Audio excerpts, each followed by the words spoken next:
We now know that Sir John Chilcot will publish his findings on the 2003 invasion of Iraq next year. But Peter Oborne is bored of waiting.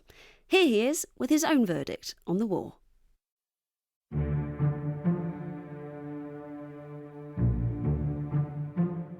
Glory be. Today, Sir John Chilcot has finally announced a date when he'll publish his report on the Iraq War. But by the time we get to read it, next June or July, it'll be roughly 5 years late. I don't understand what's taken so long. It's just not that difficult. I said to the BBC, give me a small team and I can do it in 3 weeks. So here we go. It's me, a researcher, my producer Hannah, and several hours of a BBC lawyer's time. We spoke to some key witnesses and will be making use of the testimony put in front of Chilcot. We addressed the 4 most controversial questions that Sir John must answer, and I promise you, it'll only take half an hour.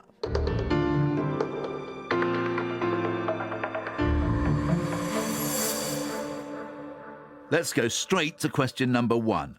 Was the information presented by the Blair government on weapons of mass destruction and other matters an accurate reflection of the underlying facts? Time for our first witness. Well, I'm Hans Blix, and I was the chairman of the UNMOVIC, the United Nations Monitoring, Verification and Inspection Commission for Iraq. I asked Dr. Blix about the dossier on Saddam Hussein's weapons of mass destruction, published by the British government in September 2002. Did you think that was an accurate document? Well, they had taken much of that from an UNSCOM document that had been issued in December 1999. UNSCOM was the United Nations weapons inspection body before UNMOVIC. And in the UNSCOM document, they talked about items unaccounted for. The big difference in the British dossier was that they simply asserted that these items are there. But when Mr. Blair asserts that there were weapons, well, that's an assertion, and it was not supported by evidence. So in other words, he was misrepresenting the evidence which you had produced? I certainly think it was a misrepresentation, yes. You and your inspectors, what did you mean when you said something was unaccounted for? Well, there was no evidence where it had gone. Here's what UNSCOM were doing. They had a list of Saddam Hussein's original holdings of WMD and the chemicals needed to make WMD, going right back to the 1990s. They knew what substances had been imported, and they had documents showing that some of them had been destroyed. Then they had to work out what had happened to the remainder. So that was the technique of inspection, and it resulted then in question marks, but not in exclamation marks. I suppose by implicitly you're saying there that the British government statements about weapons of mass destruction were in exclamation marks. They turned your... Yes. They turned your Precisely. question marks. I think that both the UK and the US, they replaced question marks by exclamation marks.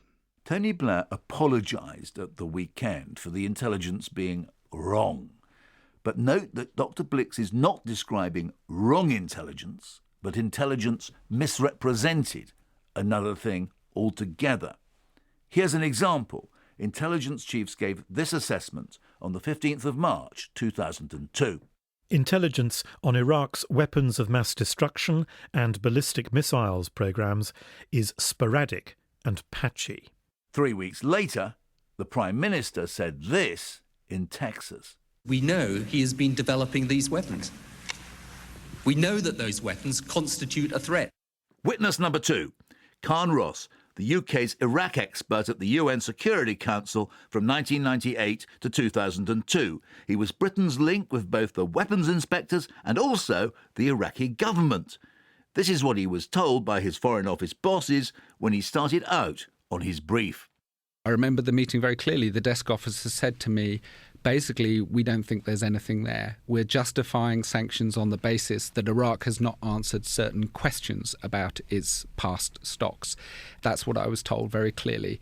And in all the years I worked on it, the intelligence reports that I saw from SIS and from GCHQ, but also from our intelligence partners, as well as the Joint Intelligence Committee assessments, which were the kind of assessments of those reports, didn't really say anything other than what I was originally told. 4 years later, Khan Ross was hard at work on the government's dossier on Iraq's weapons of mass destruction. It was a process that I was intimately involved with. It was a small group of us, and we were shown these drafts and asked to comment on them as the dossier was developed. And what I felt about it and what others of my colleagues felt about it was that whilst there was some evidence of certain amounts of WMD in Iraq, residual stocks from the WMD that Iraq had held before the Gulf War in 1991, there wasn't any evidence of substantial reconstitution of those stocks. And instead, what the dossier was claiming was that these stocks had somehow transformed themselves into something resembling a threat. And only by looking at the evidence in a very peculiar way could you make that case. And that's essentially what the dossier did. In draft after draft, the evidence was massaged to say things that it didn't really justify. So what changed? You're saying for ages, for yonks, the intelligence says there isn't a threat. What changed suddenly to make there become a threat? Well, you'd have to ask them what changed. What I saw was that we suddenly started making claims for which I didn't think we had any justification, for which I had seen no evidence. So what did change? Consider this intervention from Jonathan Powell, the Prime Minister's Chief of Staff, on the 19th of September 2002, just before the dossier was cleared for publication. In an email to the compiler of the dossier, Joint Intelligence Committee Chief John Scarlett, he says, I think the statement on page 19 that Saddam is prepared to use chemical and biological weapons if he believes his regime is under threat is a bit of a problem. It backs up the Don McIntyre argument that there is no CBW threat, and we will only create one if we attack him. I think you should redraft the para. John Scarlett did later redraft the paragraph, removing the qualification that Saddam would only act in self-defence. The amended assessment read as follows.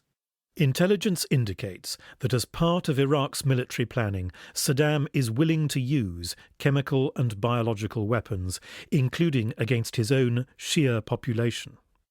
Jonathan Powell insists that he was trying to ensure that the dossier was accurate. For his part, Intelligence Chief John Scarlett denies that he was under any pressure to firm up the report. As the British government continued to make its protestations about WMD, Dr. Hans Blix and the weapons inspectors were starting to make some very interesting discoveries. Altogether, it was about 700 inspections. It was 3.5 months that we were active in about 500 different sites. And what is perhaps even more interesting is that we went to some 3 dozens of sites that had been suggested to us by US or UK or other intelligence as suspicious, places we suspect. And we went there. In none of these places did we find any weapons of mass destruction. And did Mr. Blair show signs of taking on board the evidence you discovered? Not really. No, I don't think I can say that. I mean, we had a telephone conversation 20th of February 2003 when I was in New York. And at that time, of course, we were skeptical about the allegations of the presence of weapons of mass destruction. There were still things that did evoke our suspicions. That remained, but I also said to Mr. Blair that we were doubtful about the contentions, that there was much left. And I said to him that it would be paradoxical, wouldn't it, to invade Iraq with several 100,000 men and find very little. Indeed. As war came ever closer, Hans Blix and his team were asked to prepare an inventory of Iraq's WMD. Dr. Blix thought that this document was to help with negotiations with Saddam. The British Foreign Secretary, Jack Straw, used it in a very different way. To my surprise and to my disappointment, Mr. Straw said that he had been reading this document overnight, every line of it, and he had been aghast at seeing how much was unaccounted for, and that implying that inspections really were hopeless. And this formed then a basis for justifying abandoning the inspection approach and going to use armed force instead. It's 173 pages long. It details all the unanswered questions about Iraq's weapons of mass destruction. It lists 29 different areas. Tony Blair referred to the Your report, the one you've just talked about, in Parliament in his famous speech of March 2003. It says on mustard gas, mustard constitutes an important part of Iraq's CW arsenal. 550 mustard-filled shells and up to 450 mustard-filled aerial bombs are unaccounted for.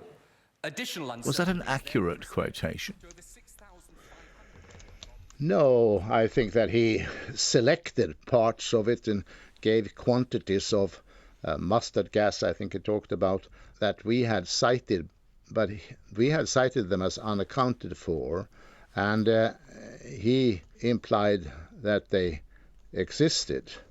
We had also explained in our report that the Iraqis had told us that most had been destroyed in 1991, and that there were also inaccuracies in their calculation of how much they had had.